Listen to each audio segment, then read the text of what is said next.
አክብሮታዊ ሰላምታችን በያላችሁበት የምድር ዳርቻ ሁሉ እንዲደርሳችሁ ከልብ የምንመኝላችሁ የተወደዳችሁና የተከበራችሁ የጣና ቴሌቪዥን ቤተሰቦች እንደምን ዋላችሁ። የጥር 13 ቀን 2018 ዓ.ም የጣና ቴሌቪዥን የቀን ዜናችንን ከዚህ ሰዓት ጀምሮ ይዘንላችሁ ቀርበናል። እስከ መጨረሻው አብራችሁን በመቆየት እንድትከታተሉን በአክብሮት እየጋበዝን የሰዓቱን ዜናዎች ርዕሶቹን አስቀድመን እናስደምጣችኋለን። የአማራ ፋኖ የአንድነት መስረታውን እውን ካደረገ በኋላ በሁሉም ቀጠናዎች እያካሄደ ያለውን ተጋድሎ በታላቅ ድል አጅቦ ቀጥሏል። ለተከታታይ 5 ወራት ረፍት አልባ በድል የታጀበ ትግል እያካሄደ በሚገኝበት ወሎ ቤት አማራ የብልጽግናውን ወታደራዊ አዛዥ ጨምሮ ከ70 በላይ የሰራዊት አባላት በፋኖ ተመተው ወድቀዋል። የሰዓቱ ዜናችን በቀዳሚነት የዳውንቱን ተጋድሎ ሙሉ መረጃ በዝርዝር ያስደምጣችኋል። ታሪካዊና ተጠባቂው ጉባኤ ትናንት ተካሂዷል። ይህ ታሪካዊ ጉባኤ ሲካሄድ የተነሱ አጀንዳዎችና የተቀመጡ የስራ አቅጣጫዎች ምን ይመስላሉ? የጉባኤው አጀንዳዎች በወታደራዊ ተንታኞች ሲዳሰሱ ምን አስተያየት ተሰጠባቸው? የሚሉትን ሀሳቦች ያካተተ የሰዓቱ ዜናችን ነው፣ ይደመጣል። ፋኖ አንድ መሆኑ ሲታወቅ የኛ አዛዦችና የወረዳው አመራሮች በሙሉ በድንጋጤ ክው ብለው ነበር። ይህን ምስክርነት የሰጡት ዛሬ አዳራቸውን ፋኖን የተቀላቀሉት የብልጽግናው ወታደሮች ናቸው። እስካሁን የቆየነው የእናንተን አንድ መሆን እየጠበቅን ስለነበረ ነው የሚሉት እነዚህ የሰራዊቱ አባላት ስለ ብልጽግናው ጄኔራሎች የሰጡት መረጃ አነጋጋሪ ሆኗል። ጄኔራሎቹም እየመጡ ነው ሲሉ ተናግረዋል። ዝርዝሩ በዜናችን ተሰናድቷል። ከታህሳስ አጋማሽ ጀምሮ ከእይታ የተሰወሩት የኢትዮጵያ ኦርቶዶክስ ተዋሕዶ ቤተክርስቲያን ፓትርያርክ አቡነ ማትያስን አስመልክቶ የተሰማው አዲስ መረጃ አነጋጋሪ ሆኗል። ቅዱስነታቸው ምን ገጠማቸው?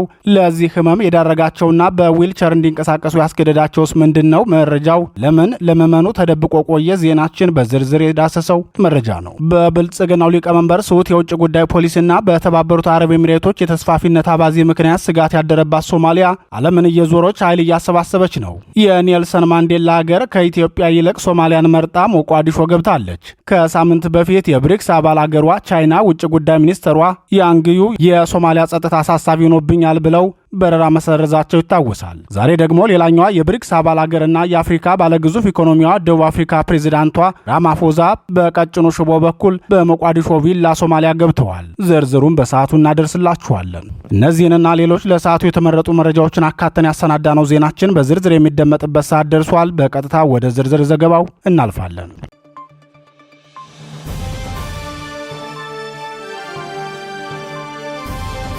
ከፋኖ አንድነት ማግስት የተገኘው ታላቅ ድል በወሎ ያለፉትን 5 ወራት በተከታታይ ያለ ረፍት ብርቱ ውጊያ እየተካሄደበት ያለው ወሎ ቤት አማራ ቀጠና ከአማራ ፋኖ አንድነት ምስረታ ማግስትም ታላቅ ድል የተቀዳጀበትን ተጋድሎ ማድረጉን አስታውቋል።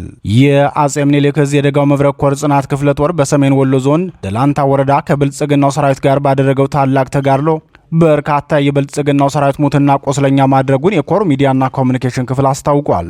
የደጋው መብረቅ ኮር ህዝብ ግንኙነት ክፍል ስለተጋድለው ሲገልጽም በኮሩ የጽናት ክፍለ ጦር አህዶች በጠላት ሰራዊት ላይ ከባድ እርምጃ በመውሰድ ከፍተኛ የሰዋዊና ቁሳዊ ጉዳት በማድረስ ታላቅ ድል አስመዝግበዋል። በሰሜን ወሎ ዞን ደላንታ ወረዳ እንጥጉና ቀበሌ ላይ ለተከታታይ 5 ሰዓታት በተደረገው ውጊያ የጦር ሜዳ የበላይነቱን መውሰድ ያስቻለንን ድል ነው የተቀዳጀ ነው ብለዋል። በአንጻሩ በብልጽግናው ሰራዊት ላይ ከወትሮው ለየት ያለ ከባድ ኪሳራ መድረሱም ተገልጿል። እንጥጉና ተራራ ላይ በተደረገው ከባድ ትንቅንቅ ከ27 በላይ የብልጽግናው ሰራዊት እርምጃ እንደተወሰደበት የገለጸው በአማራ ፋኖ ብሔራዊ ንቅናቄ አጼ ምኒልክ ዕዝ የደጋው መብረቅ ኮር ህዝብ ግንኙነት ክፍል 45 የሚሆኑት ደግሞ ቆስለኛ ሆነው ወደ ሕክምና መወሰዳቸውን አስታውቋል። ለልዩ ዘመቻ በርካታ ስፍራዎችን መነሻ አድርጎ የተንቀሳቀሰው የብልጽግናው ሰራዊት በ3 ግንባር ውጊያ ለመክፈት ሞክሮ የነበረ ቢሆንም በፋኖ የተሰጠው ያጸፋ መልስ ከባድ ጉዳትን እንዲያስተናግድ አድርጎታል። በዚህ ጥቃትም 27 ሙትና 45 ቆስለኛ ማለትም በድምሩ 72 ሰራዊቱ ሙሉ በሙሉ ከጥቅም ውጭ እንዲሆን ተደርጎበታል። የብልጽግናው ሰራዊት ከጠቅላይ ጦር አዛዥ መምሪያ በውጊያ ላይ ከባድ ጉዳት የደረሰባቸውም ሆኑ ቶሎ ማገገም የማይችሉ አባላትን ወደ ሕክምና አትውሰዷቸው፣ እነሱ ላይ የምናጠፋውን ገንዘብና ጊዜ ሌላ አዲስ ሰራዊት ብናሰለጥንበት ይሻለናል የሚል ትዕዛዝ ለእያንዳንዱ ኮርና ሬጅመንት አመራር ትዕዛዝ ተላልፎለታል። በዚህ የተነሳም ትናንት በተደረገ የደላንታ ውጊያ ከተጎዱት 45 የሰራዊቱ አባላት መካከል 29ኙ ከባድ ጉዳት የደረሰባቸው በመሆኑ ወደ ሕክምና ቢወሰዱም ክትትል እንዳልተደረገላቸው የሆስፒታል ምንጮቻችን አረጋግጠዋል። የብልጽግናው ሰራዊት ኃይሉን በከፍተኛ ቁጥር አሳድጎ ከወጣባቸው ግንባሮች መካከል ከጉባ ላፍቶ ወረዳ፣ ኮረታ፣ ከተንታ ወረዳና ከደላንታ ወረዳ ሲሆን ይህንን ኃይል በ3 አቅጣጫ አሰልፎ ነበር ፋኖን ለማፈን ሙከራ ያደረገው። ይሁን እንጂ የጽናት ክፍለ ጦር አህዶች እንጥጉና ተራራ ላይ በጣሉት የተጠና ደፈጣና መብረቃዊ ጥቃት የብልጽግናው ሰራዊት ተበታትኖ እንዲመለስ አድርጎታል ሲል የደጋው መብረቅ ኮር ህዝብ ግንኙነት መምሪያ አስታውቋል። በውጊያው የደረሰበትን የተጠናከረ ጥቃት ተከትሎ መቋቋም የተሳነው የብልጽግናው ሰራዊት አዋጊዎች ለአመራሮቻቸው ራስን አውጣ የሚል አጭር ትዕዛዝ አስተላልፈው በሰዓታት ልዩነት ይዞ ወደ መጣበት ተመልሷል ሲል የገለጸው የኮሮ ህዝብ ግንኙነት ክፍል በሶስቱም ወረዳዎች የሚገኙ የሕክምና ተቋማት በብልጽግናው ሰራዊት ቁስለኞች መሞላታቸውን ጨምሮ ገልጿል።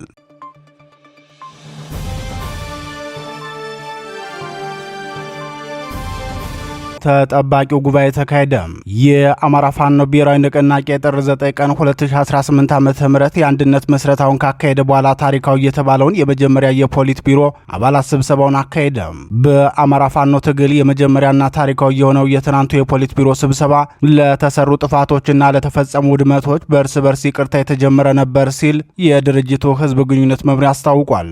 በአርበኛ አስረስ ማረ ዳምጤ የሚመራው የድርጅቱ ህዝብ ግንኙነት መምሪያ የፖሊት ቢሮውን ስብሰባ አስመልክቶ ለመገናኛ ብዙሃን በላከው መረጃ እንዳስታወቀው የድርጅቱ ስራ አመራር አባላት በተገኙበት በዚህ የውይይት መድረክ ላለፉት 30 ወራት በነበረው የትግል ሂደት በነበሩ የእርስ በርስ ሽኩቻዎችና ለመግባባቶች እንዲሁም የአደረጃጀት ልዩነቶች ምክንያት ለተፈጸሙ ጥፋቶች የእርስ በርስ የይቅርታ መርሃ ግብር በማከናወን ውይይቱ ተጀምሯል ብሏል።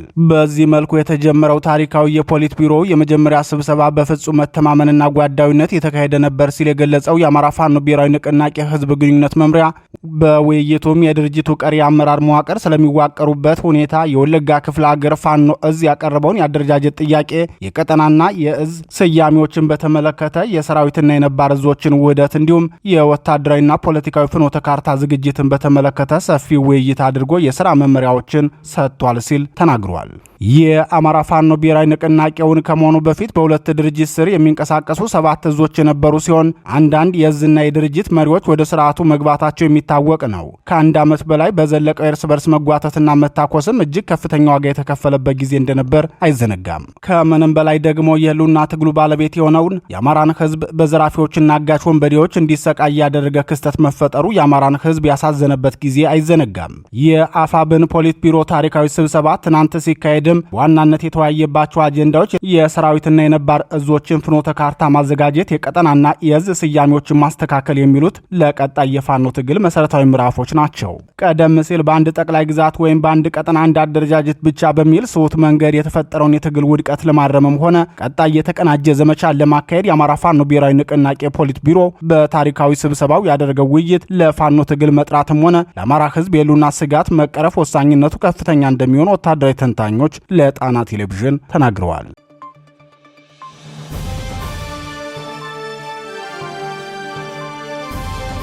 አንድነታችሁን ነበር የምንጠብቀው። እስካሁን የቆየነው አንድ እስክትሆኑ እየጠበቅን ስለነበረ ነው። የእናንተ አንድ መሆንኛን ብቻ ሳይሆን አዛዦቻችንም እንደሚከተሉን እርግጠኞች ነን ሲሉ ፋኖን የተቀላቀሉ የብልጽግናው ሰራዊት አባላት ተናገሩ። የአማራ ፋኖ መሪዎች ሰፊ ጊዜ ወስደው ባደረጉት ውይይት ሁሉም የአማራ ህዝብና የአማራ ፋኖ ታጋዮች በጉጉት ሲጠብቁት የቆዩትን አታጋይ ድርጅት መመስረታቸው ይታወሳል።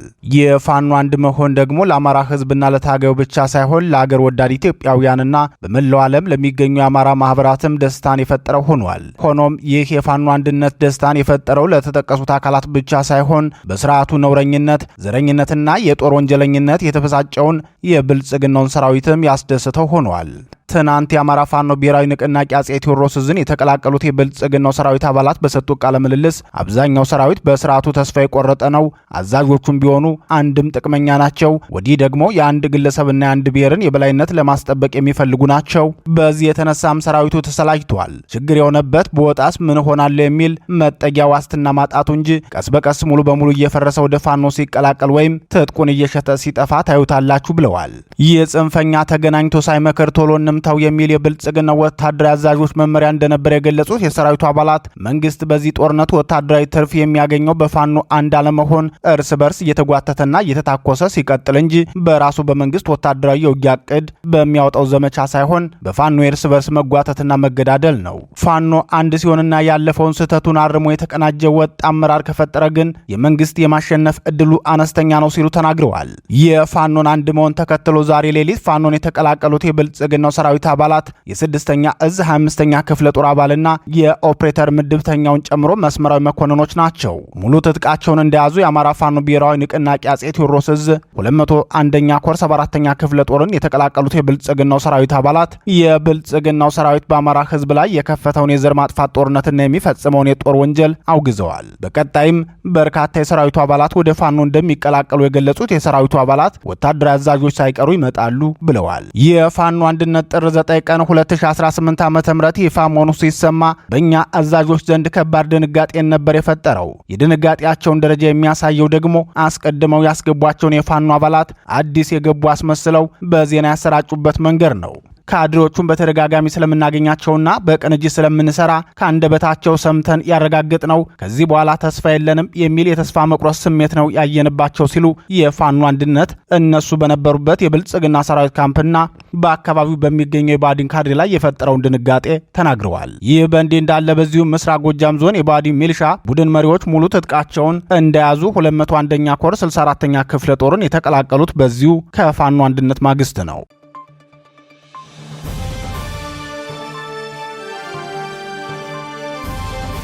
ቅዱስነታቸው በዊልቸር እየተገፉ ስራ ጀምረዋል። ምንጮች የኢትዮጵያ ኦርቶዶክስ ተዋሕዶ ቤተክርስቲያን ፓትርያርክ ብፁዕ ወቅዱስ አቡነ ማትያስ ቀዳማዊ ፓትርያርክ ርዕሰ ሊቃነ ጳጳሳት ዘኢትዮጵያ ሊቀ ጳጳስ ዘአክሱም ወዕጨጌ ዘመንበረ ተክለ ሃይማኖት የገጠማቸው የጤና እክል ከዕድሜ መግፋት ጋር በተገናኘ ወድቀው በመሰበራቸው ነው። አሁን መጠነኛ መሻሻል ስላሳዩ በዊልቸር እየተገፉ ስራ ጀምረዋል ሲሉ አንድ የቤተ ክህነት ከፍተኛ አመራር ለቴክቫ ኢትዮጵያ ተናግረዋል። ቅዱስነታቸው በመንበረ ክብራቸው አሉ።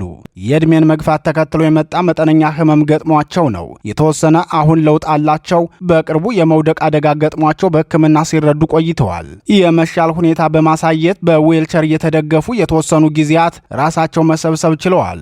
አሁን በጥሩ ጤንነት ላይ ናቸው ሲል ምላሽ መስጠቱን ሚዲያው ዘግቧል።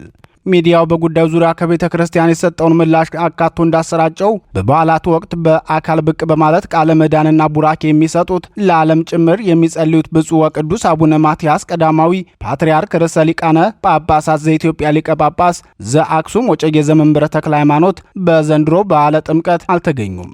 ይህ ለምን እንደሆነ ቤተ ክርስቲያኗ ቀድማ በይፋ ያሳወቀችው ነገር የለም። ይህን ተከትሎ ምዕመናን አባታችን የት ገቡ? ቡራኪያቸውን እየጠበቅን ነበር። ምን ሆነው ነው? ለምን በግልጽ አይነገረንም? የሚል ጭንቀት አዘል ጥያቄ በስፋት እያቀረቡ መሆናቸውን ገልጾ ለዚህ ጥያቄም ስማቸው እንዲገለጽ ያልፈለጉ አንድ የቤተ ክርስቲያኗ የሥራ ኃላፊ በበዓሉ ያልተገኙት ወድቀው አደጋ ደርሶባቸው ነው። ቅዱስነታቸው በዘንድሮ ጥምቀተ በዓል አልተገኙም። ይህም የጤና ጉዳይን ተከትሎ የመጣ ነው። በሙሉ አቅም ምዕመናንን መባረክ ስለሚጠበቅባቸው ያንን ለማድረግ የሚያስችል የጤና ሁኔታ ላይ አይደለም ያሉት እንደ አንድ የሥራ ኃላፊ በቅርበት የማውቀው ይህንን ነው ሲሉ ምላሽ እንደሰጡት አስታውቋል። ሚዲያው አክሎም የቅዱስነታቸው ህመማቸው ምንድነው? በትክክል ምንድነው የሆኑት? ይህ የገጠማቸውስ መቼ ነው? የሚል ጥያቄ ስማቸው ላልተጠቀሰው የቤተ ክርስቲያኗ አንድ የሥራ ኃላፊ ጠይቆ እንደነበር ገልጾ ኃላፊው ሲመልሱም የማደናቀፍ ነገር ገጥሟቸው በዚያው በመንበረ ክብራቸው ላይ መጠነኛ ጉዳት ደርሶባቸዋል። ለዚያም ሲኖዶሱ ተከታትሎ በቂ ሕክምና ተደርጎላቸዋል። ሕክምናውም ተስፋ አለው። ወዲያውኑ ከሕክምና ወጥተው ወደ መንበረ ፓትርያርክ ገብተዋል። ይህ የገጠማቸው ባለፈው ታኅሳስ ወር ነው። በልደትም ወጥተው ባርከው ነው የተመለሱት። የቅዱስ ሲኖዶስ ዋና ጸሐፊ ብፁዕ አቡነ ዲዮስቆሮስ ናቸው የቅዱስነታቸውን ቃል በንባብ ያሰሙት እንጂ ቡራኬውንም የሰጡት ቅዱስነታቸው ናቸው። ከቀን ወደ ቀን ጤንነታቸው ጥሩ እየሆነ ነው ሲሉ ምላሽ እንደሰጡ ዘግቧል። በመጪው የካቲት 24 በዓለ ሲመታቸው ነው። እንደ እግዚአብሔር ፈቃድ እዛም ላይ እንደሚገኙ ተስፋ እናደርጋለን ሲሉ የሚናገሩት እኒሁ የቤተ ክህነቱ ምንጭ እሳቸው ለዓለም እንደሚጸልዩት ሁሉ ሕዝቡም ለጤንነታቸው በጸሎቱ ሊያስባቸው እንደሚገባ የቅዱስነታቸው መቆየት ለኢትዮጵያም ለቤተ ክርስቲያንም ትልቅ ትርጉም አለው ሲሉ ተናግረዋል።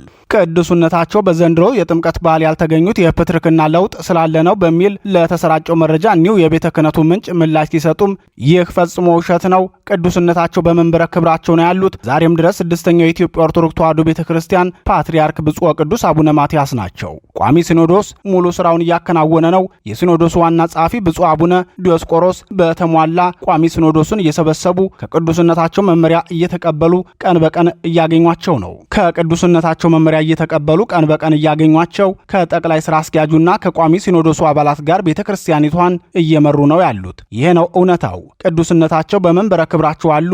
የእድሜን መግፋት ተከትሎ የመጣ መጠነኛ የጤና ህመም ገጥሟቸው ነው። አሁን የተወሰነ ለውጥ አላቸው። ሕክምናቸውን እየተከታተሉ ነው። እንደ እግዚአብሔር ፈቃድ ጤናቸው ተመልሶ የመንፈስ ቅዱስ ልጆቻቸውን እንደሚባርኩ ሙሉ እምነት አለኝ በማለት ምላሽ እንደሰጡት ቴክባህ ኢትዮጵያ በዘገባው ገልጿል። ቅዱስነታቸው የኢትዮጵያ ስድስተኛው ፓትርያርክና የሁላችንም አባት ናቸው ሲሉ የተናገሩት የቤተ ክህነቱ ምንጭ አክለውም በእድሜያቸውም ትልቅ አባት ናቸው። እድሜን ተከትሎ በአይን የሚታይ አንድ እውነት አለ።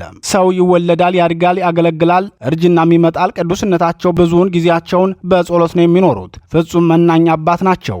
በመንፈስ ቅዱስ ምርጫ ወደ መንበረ ፕትርክናም ሲሾሙ እድሜያቸው ገፋ ያለ አረጋዊ አባት ናቸው። ከተሾሙ 10 ዓመት ሆኗቸዋል። የእድሜ መግፋትን ተከትሎ በቅርቡ የመውደቅ አደጋ ገጥሟቸው በሕክምና ሲረዱ ቆይተዋል። ጥሩ ለውጥ በመምጣቱም ከሆስፒታል ወጥተው ወደ መንበረ ክብራቸው ተመልሰው አገግመው በጸሎት እየታገዙ ነው። ቋሚ ሲኖዶሱም ለተወሰኑ ጊዜያት በተወካይ አማካኝነት ይሰበሰብ ነበር። በኋላም ትንሽ የመሻል ሁኔታ በማሳየት በዊልቸር እየተደገፉም የተወሰኑ ጊዜያት ራሳቸው መሰብሰብ ችለዋል። የባለፈው በዓለ ልደትን አስመልክቶም በቋሚ ሲኖዶሱ አባቶች ተገኝተው የእንኳን አደረሳችሁ አባታዊ ቃለ ምዕዳንና ቡራኬ ሰጥተዋል ሲሉ አስታውሰዋል። ሚዲያው ከመጠየቁ በፊት የቤተ ክርስቲያኗ ሚዲያዎች የህዝብ ግንኙነት መምሪያ ክፍል ቋሚ ሲኖዶስም ብፁዕነታቸው ያሉበትን ሁኔታ ማሳወቅ እንደነበረባቸው ገልጸው እነዚህ ክፍተቶች አሉ የሚል አስተያየት ሰጥተዋል። ህዝቡ ይጠይቃል። ምክንያቱም ብፁዕነታቸው የቤተ ክርስቲያኗ መሪ አባት፣ የመንጋው ጠባቂ ናቸው። ቤተ ክርስቲያንን ሲባል ፓትርያርኩ ናቸው ሊወክሉ የሚችሉት። እናም መደበቅ የለበትም፣ ድብቅ ሊሆንም አይገባም ብለዋል። ህመም፣ እርጅና ወንጀል አይደለም ያሉት እኒሁ ታማኝ የመረጃ ምንጫችን ለህዝቡ በቂ መረጃ ሊሰጠው ይገባል። አባታችን የት ሄዱ ብሎ ሲጠይቅ የማወቅ መብት አለው። አባቴ የት ሄዱ ብሎ ልጅ መጠየቅም ይችላል። የጤናቸው ጉዳይ ያሳስበዋልና በማለት መናገራቸውን ሚዲያው ዘግቧል።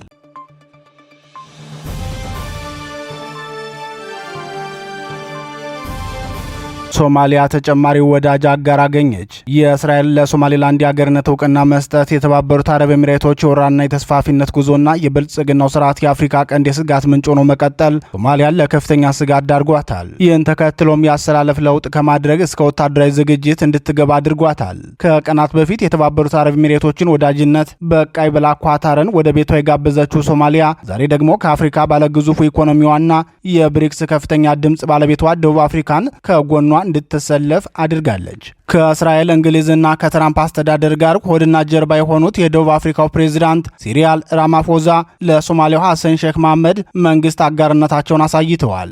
የሶማሊያ መንግስት የዜና ወኪል ሶና እንደዘገበው የሶማሊያው ፕሬዝዳንት ሐሰን ሼክ መሐመድ ትናንት ማክሰኞ ከደቡብ አፍሪካው ፕሬዝዳንት ሲሪል ራማፎዛ ጋር በስልክ ተወያይተዋል። ሁለቱ መሪዎች በውይይታቸውም የሁለትዮሽ ግንኙነትን ማጠናከር እንዲሁም በሰላምና ደህንነት፣ በንግድና ኢንቨስትመንት እንዲሁም በቀጠናዊ መረጋጋት ዙሪያ ትብብራቸውን ስለማስፋት መክረዋል ብሏል።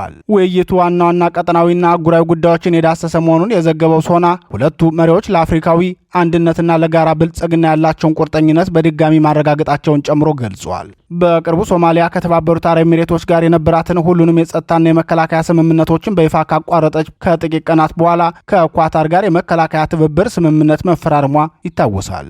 ይህም ሶማሊያ ከተለያዩ ሀገራት ጋር ያላትን ዲፕሎማሲያዊ ግንኙነት እያጠናከረች መሆኗን ከሚጠቁሙ ዘገባዎች መካከል አንዱ መሆኑን የሚናገሩት የአፍሪካ ቀንድ ፖለቲካ ተንታኞች ስምምነቱ በዱዋ የተፈራረመው በሶማሊያ መከላከያ ሚኒስተር አህመድ ሞአሊም ፊቂና በኳታር ምክትል ጠቅላይ ሚኒስትርና የመከላከያ ጉዳዮች ሚኒስትር ዴታ ሼክ ሳውዲ ቢን አብዱል ራህማን ቢን ሐሰን አልታኒ አማካኝነት መሆኑ የጉዳዩን ግዝፈት እንደሚያሳይ ይናገራሉ። የመከላከያ ትብብር ማዕቀፉ ትኩረት የሚያደርገው በወታደራዊ ስልጠና፣ በልምድ ልውውጥ፣ በመከላከያ አቅም ግንባታና በተጠናከረ የጸጥታ ትብብር ላይ ሲሆን ዋና ዓላማውም ቀጠናዊ ሰላምና መረጋጋትን መደገፍ መሆኑን ዘገባው ይገልጻል። ሆኖም የሁሉ ዝግጅትና ያሰላለፍ ለውጥ በአፍሪካ ቀንድ የተፈጠረው የጸጥታ ስጋት ከመቼውም ጊዜ በላይ የከፋ መምጣቱን አስመልክቶ የሚነግረን ብዙ መልእክት እንዳለው ተንታኞች ይናገራሉ።